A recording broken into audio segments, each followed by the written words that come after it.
Hey, what's up, America? This your host, Rico Dukes, for They Feel True Show. And I'm going to tell y'all today about how I came to find out Huey Newton, my pop.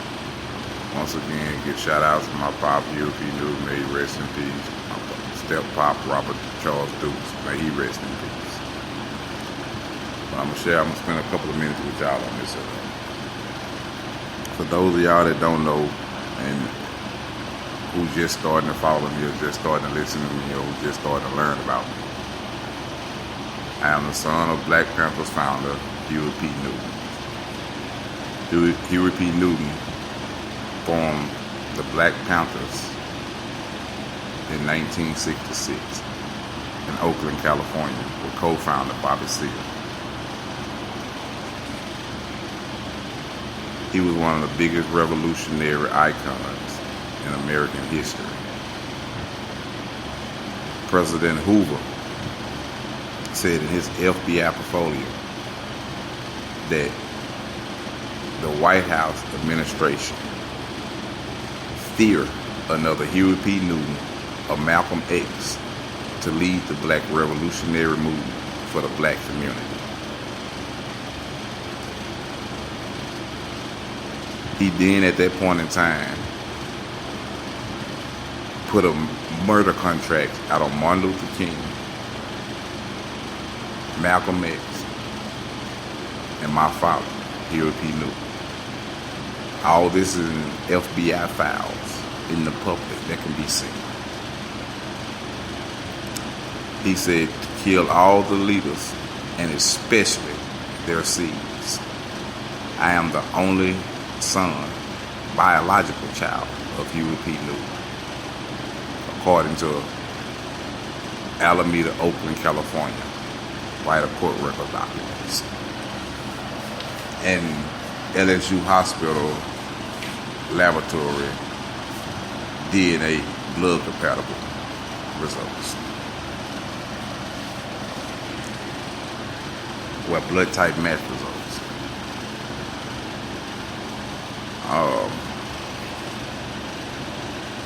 Let me see where to start out at, y'all. When I was young, my step-pop, Robert Charles Dukes, we was out there sitting in the yard one day. I had to be about maybe 11 or 12 at the time. Maybe 10, between 10 and 12. We were sitting out there playing catch. And he stopped and he was telling me, he was like, he had a friend. He had a real good friend that got killed. He said his real good friend, before he got killed, he told his real good friend that he was going to take his son and raise him as his own. He said his real good friend left him a large lump sum of money. He said he promised his real good friend that he never told me his name, remember? He said this real good friend left me a lump sum of money, and I promised this real good friend that I was going to take his son and raise his son as my own. I wasn't going to never spend a dime of the money, no more than buy me a house, and I was going to leave all of it to his son. He looked at me, he said, "You his son?" I'm thinking that I ain't paying him no attention.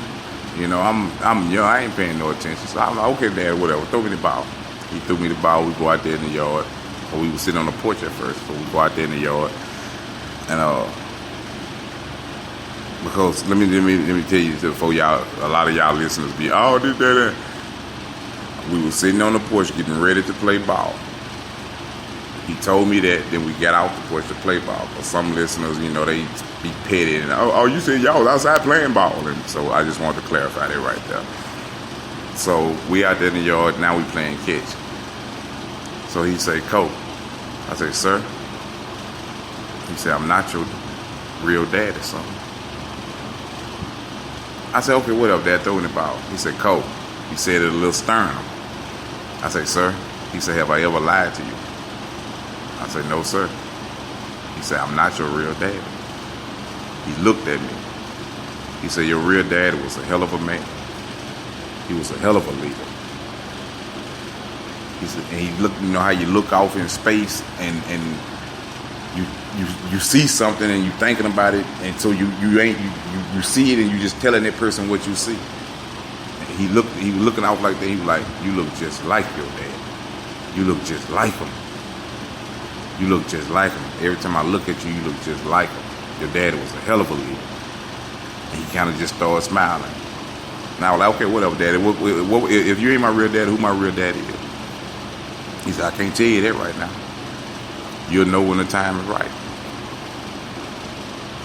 He said, just know I'm not your real dad. He said, I got two good friends. He said, one of them named Bobby. He said, if I ever need anything done, he was telling me this about him.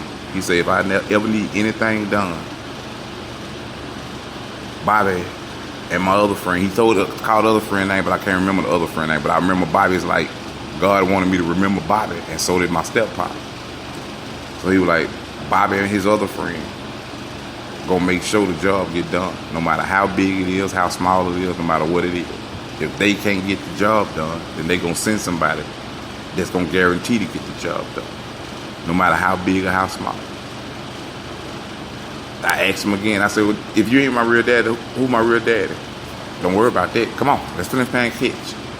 Just know I'm not your real daddy, son, but I love you like you my real son. He left it at that. He never told me nothing else about it. So later on in life, I wind up getting shot up behind being the son of Huey P. Newton, but I don't know I'm the son of Huey P. Newton. It was a government contract that was out on my life. So I wind up getting shot 9 times, leaving 23 gunshot holes in me in Shreveport, Louisiana on November the 26th of 2010. There's all kind of news articles about the people that took part in it, and the contract, the documents where the government labeled me deceased and this and that and woo. So over time, I found out who I was. My sheriff really put me on to it in 2018. Told me pretty much point blank simple that I was the son of Huey P. Newton. So I still didn't kind of believe it at that time. What the hell? I wish I was the son of him, So God led me to some pictures, and I'm looking at these pictures. I'm like, man, I look just like this man. And by me being an attorney, I know how to get DNA tests. I know how to get. I don't have to hire an attorney and do that. I know how to do all that myself. So my blood test matched up to Huey P. Newton. I talked to the coroners. I got coroner's paperwork. I got hospital paperwork. I got courthouse paperwork. So it's official. I am his son. I got my pop death certificate, the original one, with Rico Dukes on there. Alright, now I'm gonna keep going on forward. Alright. So after I get shot out from the government head, I find out that he my pops, this, that, and the other. I didn't find out he was my pop until 2018. I started my movement in 2016. So it was meant for me to stand the way that I'm standing. It was meant for me to stand against the government like I stand. Look who my pop was. So I started my movement before I found out about him. So that means I wasn't never riding off my pop for my movement. My movement was genuine. They feel true.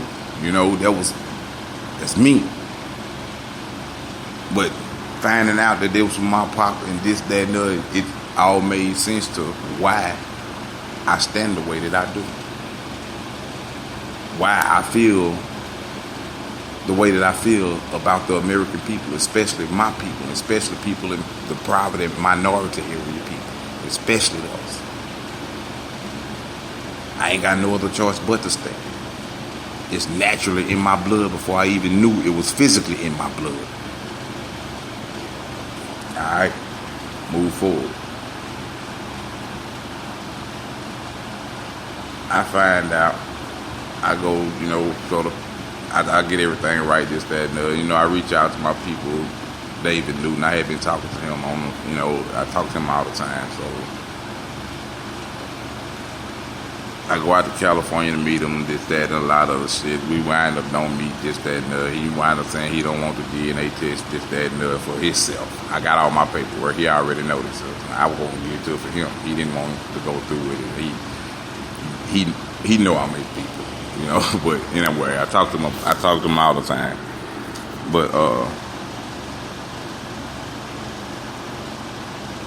Frederica Newton. Now, who my mom is, I don't know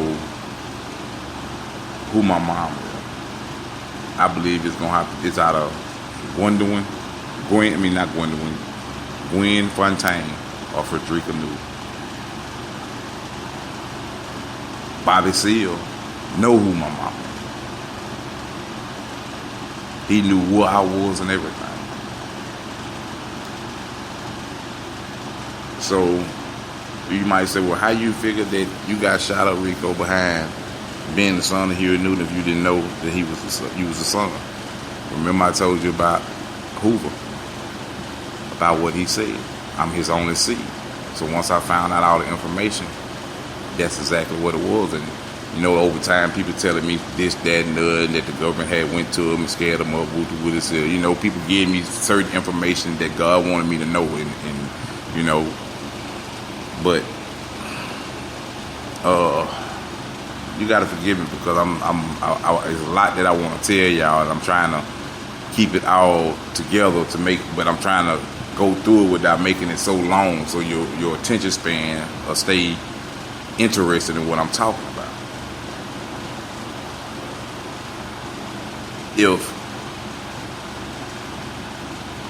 If I didn't find out who I was, then the movement wouldn't have never been able to go through. But this was God's intention for me to find out who I was beyond a reasonable doubt, because it's a mission that He wants the world to know. That He is the ruler, the Alpha and the Omega. And to try to silence me because I'm the son of somebody that they fear. But I was genuinely the chosen one from Yahweh.